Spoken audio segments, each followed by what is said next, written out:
Vision கியா, நம்பகமான பார்வை. இப்ப யாரும் வர்ற வரைக்கும் காத்திருக்க தேவையில்லை. 7 6 5 4 3 2 1 எங்கள் பேப்பர் படியன் எங்கட பேப்பர் படியன் வரா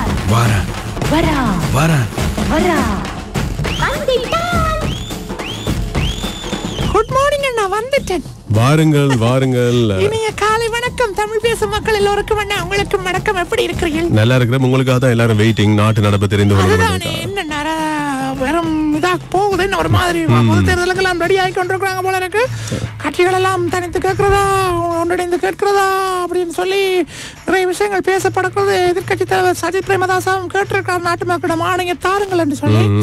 அந்த செய்திகளும் வந்திருக்கு. நீங்க சொன்ன மாதிரி நள்ளிரவு முதல் முட்டை உணவுப் பொருட்கள் விலையெல்லாம் குறைஞ்சிருக்காம். ஆமா ஆமா, இன்னும் நிறைய உணவுப் பொருட்களுடைய விலைகளை குறைக்க வேண்டி இருக்கிறது. ஆனால் குறைக்கப்படவில்லை என்பது ஒரு குற்றச்சாட்டாக கிடக்கிறது. செக் பண்றதுக்கு ஆள் வரணும் என்று கேட்கிறாங்க. போட போறாங்க, செக் பண்றதுக்கு போனாதான் சரி வரணும்ன்றாங்க. பத்திரிகை எடுத்து படிக்கிறேன்னா இன்றைக்கு செப்டம்பர் மாதம் 30ஆம் தேதி வீரகேசரி பத்திரிகை எடுத்து படிப்போம். இலங்கையில் வெளியாக இருக்கிற வீரகேசரி பத்திரிகையின் பிரதான தலைப்புச் செய்தியாக தமிழரசு கட்சியுடன் இணைய முடியாது, சித்தார்த்தன் அறிவிப்பு, ஜனநாயக தமிழ் தேசிய கூட்டமைப்பாக களமிறங்குவோம் என்கிறார் என்ற செய்தி வந்திருக்கிறது. இந்த கூட்டு கட்சிகள் எல்லாம் தமிழரசு கட்சியுடன் இணையணும் என்ற மாதிரி தான் கதாடிப்பட்டது. ஆனால் ஒவ்வொரு கட்சிகளும் சொல்றாங்க தமிழரசு கட்சியுடன் இணைய முடியாது, முடிஞ்சா அவங்கள வந்து எங்களோட இணைய மாதிரியும் இணையங்கள் என்ற மாதிரியும் சொல்லி இருக்கிறாங்க.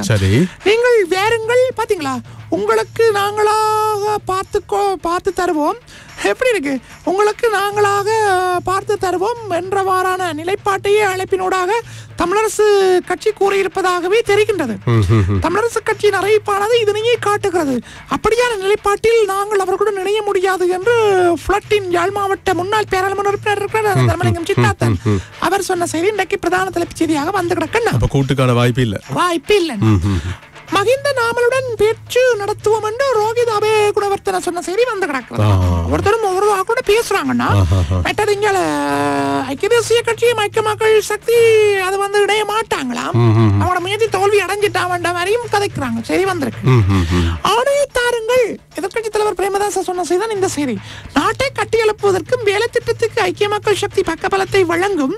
எமது நாடும் இங்கு வாழும் 220 லட்சம் மக்களும் பல்வேறு சவால்களை எதிர்கொண்டுள்ளதால் ஐக்கிய மக்கள் சக்தியின் பயணம் நேர்மையாகவும் முற்போக்கானதாகவும் இருக்குமா. எனவே இப்ப ஜனாதிபதி தேர்தலில் தோல்வி அடைந்தாலும் பாராளுமன்றத்தில் பெரும்பான்மை எடுத்து விஷயங்களை நிறைவேற்றலாம் தானே. அதற்காக மக்கள் ஆணையை கேட்டிருக்கிறார் எதிர்கட்சி தலைவர் சஜித் பிரேமதாச. அதே மாதிரி எனவே இந்த நாசகார வேலைகள் மூலம் நாட்டை பலவீனப்படுத்துவதற்கோ அல்லது செயலளிக்க செய்து அரசியல் வெற்றியை பெறுவதற்கோ பொது தேர்தலில் நாம் மக்கள் ஆணையை கோரவில்லை. நாட்டை கட்டியெழுப்பும் திட்டத்திற்கான கொள்கையை உருவாக்கவும் மக்களுக்கான கடமைகளை நிறைவேற்றுவதற்குமே நாம் மக்கள் ஆணையை கோரி நிற்கிறோம் என்று அவர் சொல்லியிருக்கிறார். இந்த செய்தியும் முற்பக்கத்தில் வந்திருக்கிறது. கூட்டணி அமைக்கும் பேச்சுக்கள் தோல்வியடையும் சாத்தியம் காணப்படுவதாக சொல்லப்பட்டிருக்கிறது. ஐக்கிய மக்கள் சக்தியினால் முன்வைக்கப்பட்டிருக்கும் பிரதான 2 நிபந்தனைகள் காரணமாக ஐக்கிய மக்கள் சக்தி மற்றும் ஐக்கிய தேசிய கட்சியை இணைக்கும் வகையில் மேற்கொள்ளப்பட்டு வரும் பேச்சுவார்த்தைகள் தொடர்ந்து முன்னெடுக்கப்பட முடியாத நிலை ஏற்பட்டுள்ளதாக சொல்லப்பட்டிருக்கிறது. இது ஐக்கிய தேசிய கட்சி வட்டாரங்கள் இருந்தால் இந்த செய்தி வந்திருக்கு. அங்கேயும் கூட்டுக்கான வாய்ப்பு இல்லை. நான் வாசிக்கிறதுல எல்லாம் ஒவ்வொன்றும் யாருமே கூட்டாக கேட்போம் என்ற மாதிரி இல்லை. எல்லாம் புள்ளந்து இந்த பரந்துபட்ட அரசியல் இதுல எல்லாருமே தனித்து தங்களுக்குள்ள கருத்து முரண்பாடுகளும் சில கொள்கைகளை ஏற்றுக்கொள்ளப்படுகிறதா தனித்து கேட்க போறாங்க. நோட்டு மொத்தம் விளங்குது. இது எல்லாமே இன்றைய நிலை. நாளை வேற முடிவுகள் மாற்றங்கள் ஏற்படலாம். தனித்தா அல்லது இணைந்து தேர்தலில் களமிறங்குவதா பேச்சுவார்த்தைகள் இடம்பெறுவதாக கூறுகிறார் மாணவ கணேசன். பாத்தீங்களா, அவங்களுக்குள்ளையும் ஒரு இது அவர கட்சிக்குள்ளையும். அதே மாதிரி என்ன 13,309 பரீட்சார்த்திகள் 9 ஏச்சித்தி அடைஞ்சிருக்கிறாங்க. நீங்களும் காலையில் டிலானா சொன்னீங்க தான், அதிகமானவர்கள் ஏச்சித்தி அடைஞ்சிருக்காங்க. 9 ஏச்சித்தி. மாகாண மட்டத்தில் தெற்கு கிழக்கு மேல் சப்ரகமோ முன்னிலையிலாம் நல்லா படிச்சிருக்காங்க பிள்ளைகள். படித்த பிள்ளைகளுக்கும் இன்னும் முயற்சி செய்தவருக்கும் எல்லாருக்கும் வாழ்த்துக்கள். முயற்சி செய்யுங்க. எப்பயாவது ஒரு நாளைக்கு நீங்க வரலாம், உச்சத்துக்கு வரலாம். ஆகவே வழிகள் நிறைய இருக்கன. கல்வியில் உங்களால் அடுத்த கட்டத்தை அடைய முடியல என்றாலும் வாழ்க்கையை வளமாக்குறதுக்கு இன்னும் நிறைய வழிகள் இருக்கின்றன. எனவே சித்தியடைந்தவர்கள் கல்வியில் தொடர்வார்கள், மற்றவர்கள் முயற்சி செய்யலாம் வேண்டும். அப்படி இல்லை என்றால் வேறு துறைகளும் இருக்கின்றன. உங்களை நீங்கள் வளப்படுத்திக் கொள்வது. எங்கேயோ போறதுக்கு வேறு துறைகளும் இருக்குது. நாணய நிதி அதிகாரிகள் நாளை மறுதினம் பிறகு இலங்கைக்கு வராங்களாம். ஆமாமா, சர்வதேச நாணய நிதியத்தினுடைய பணியாளர் குழு வருகிறது. அதே மாதிரி முட்டை உணவுப் பொருட்கள் விலை நள்ளிரவு முதல் குறைப்பு என்கிற செய்தியும் வந்து கிடக்குதுன்னா, அதே மாதிரி பரீட்சைக்கு முன் கசிந்த 3 வினாக்களுக்கு அனைத்து மாணவர்களுக்கும் புள்ளிகளை வழங்க நடவடிக்கை. அக்டோபர் 1 முதல் 8 வரை தபால் மூல வாக்களிப்புக்கு விண்ணப்பிக்கலாம். சரி, இந்த வாரம் ஜெனீவா பயணமாகும் சிவில் சமூக பிரதிநிதிகள் உறுப்பு நாடுகளுடன் பேச்சுவார்த்தை நடத்த உத்தேசம் என்கிற செய்தியும் வந்திருக்கிறது. ஜனாதிபதியின் நியமனங்கள் தொடர்பில் விமர்சனங்களாம் ஐக்கிய மக்கள் சக்தியின் ரஞ்சித் மத்தும பண்டார தெரிவித்த செய்தி வந்து கிடக்குது. சுமந்திரன் தமிழ் தேசியத்துக்கு ஏற்றவாறு நடந்தாரா? சி.வி. விக்னேஸ்வரன் ஐயா கேள்வி கேட்டிருக்காங்க. திரும்ப சொல்லுங்க, என்னண்டு? சுமந்திரன் தமிழ் தேசியத்துக்கு ஏற்றவாறு நடந்தாரா?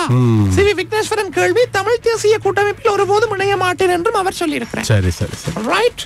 தினக்குரல் பத்திரிகை எடுத்து படிக்கிறேன்னா, ஏற்கனவே நாங்கள் பார்த்த செய்திதான். இந்த பாராளுமன்ற தேர்தலில் கூட்டணியாக போட்டியிட ரணில் சஜித்தை இணைக்கும் இந்த முயற்சி தோல்வியடைந்தது. தனித்தனியாகவே இருதரப்பும் தேர்தலை சந்திக்கும் நிலை என்கிற செய்தி வந்து கிடக்கிறது. பிறந்த கூட்டணியுடன் ரணிலும் போட்டியிடுவார் என்கிற செய்தியும் வந்திருக்கிறது. தேசிய கட்சி ஐக்கிய மக்கள் சக்தி இணைப்பிற்கு தடையாக மீது நிபந்தனைகளாம். தமிழரசுடன் மீண்டும் இணைய முடியாது, அவர்கள் எம்மிடம் பெறலாம் என்று சித்தார்த்தன் சொன்ன செய்தி இதிலேயும் வந்து கிடக்கிறது. தமிழ் பொது வேட்பாளரை எதிர்த்தவரின் மீள இணையும் அழைப்பில் சந்தேகமாம். நீதியரசர் விக்னேஸ்வரன் தெரிவிப்பு என்கிற செய்தியும் வந்திருக்கிறது.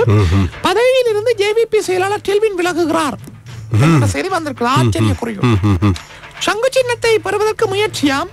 ஜனநாயக தமிழ் தேசிய கூட்டணி கடிதம் போட்டிருக்காங்க. இந்த 4000 வாகனங்கள் குறித்து ஆராய்வா லிஸ்ட் வந்தது பாத்தீங்களா? பாராளுமன்ற தேர்தலில் தமிழ் மக்கள் பொதுச்சபை ஈடுபடாதாம்.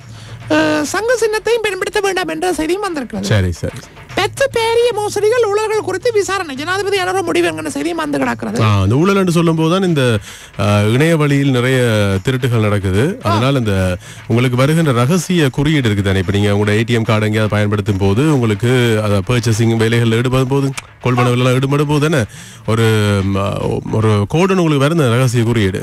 அந்த கோடை எந்த காரணத்தை கொண்டும் யாருக்கும் சொல்ல வேண்டாம், பகிர வேண்டாம் என்ற வேண்டுகோள் விடுக்கப்பட்டிருக்கிறது. சரி, உடனடியாக யுக்திய நிறுத்தம் என்கிற செய்தியும் வந்திருக்கிறது. சாதாரண பரீட்சை முடிவில் 13,309 பேர் ஏச்சித்தி காலி மாணவி முதலிடமா? காலி மாவட்ட மாணவி. IMF திட்டத்தை அரசு தடம் புரள விடாதாம். தேசிய மக்கள் சக்தியின் பொருளாதார சபையின் தலைவர் சொன்ன செய்தியும் வந்து கிடக்கிறது. சரி சரி, நீங்க இந்த பிள்ளைகள் சித்தியடைந்ததை பற்றி சொல்லும் போது, சித்தியடைந்த 10 முதல் மாணவர்கள் இருக்காங்க தானே, அதுல எல்லாருமே சொன்ன விஷயம் வந்து நாங்கள் பிரத்யேகமாக வகுப்புகளுக்கு போகல, பாடசாலை கல்வியும் வீட்டு கல்வியும், ஞாயிற்றுக்கிழமைகள்ல விளையாடணும் என்று நினைக்கிறத தாண்டி சித்தியடைந்த எல்லா பிள்ளைகளும் சொன்ன விஷயம் என்னன்னா, ஞாயிற்றுக்கிழமையில ஸ்பெஷலா கொஞ்சம் கூடுதலாக படிச்சோம், வீட்டுல இருந்து வார நாட்கள்ல ஸ்கூல்ல எக்ஸ்ட்ரா கிளாஸ் நாங்க போகல. எக்ஸ்ட்ரா கிளாஸ்ல நிறைய பேர் மோகம் பிடிச்சிட்டாங்கண்ணா. பள்ளிக்கூடம் விட்டு வந்தோடனே சில பேர் பள்ளிக்கூடத்தால அப்படியே போறாங்க. சில பிள்ளைகளை காண கிடைக்கும். 5 மணி 6 மணிக்கு போவாங்க, பேக்ல வந்துட்டு அங்க கூட எக்ஸ்ட்ரா கிளாஸ் போயிட்டு போவாங்க. சித்தியடைந்த மாணவர்கள் சொன்ன விஷயம் வந்து மேலதிக வகுப்புகளுக்கு போகல, பாடசாலை கல்வியும் வீட்டு கல்வியும் திணிக்க கூடாது. பிள்ளைகளுக்கு பெற்றோர்களோட விஷயத்தை புரிஞ்சு கொள்ளணும், திணிக்க கூடாது. வட்டி வடி வடின்னு திணிக்க கூடாது. இப்ப நீங்க சொன்ன மாதிரி அந்த பிள்ளைகள் சொல்லி இருக்காங்க, கூட்ட இருந்து படிச்சது, சுயமா படிச்சது, சனியில எக்ஸ்ட்ராவா கொஞ்சம் கூட படிச்சது. பாத்தீங்களா? வாழ்த்துக்கள் எல்லாருக்கும். சரி, அப்படியே எல்லாருமே படிச்சு முன்னுக்கு வாங்க. அவன் நான் போட்டு வரேன்னா, நன்றி, நாளைக்கு சந்திப்போம். பாய், டாடா. பேப்பர் படியம் போலாம்.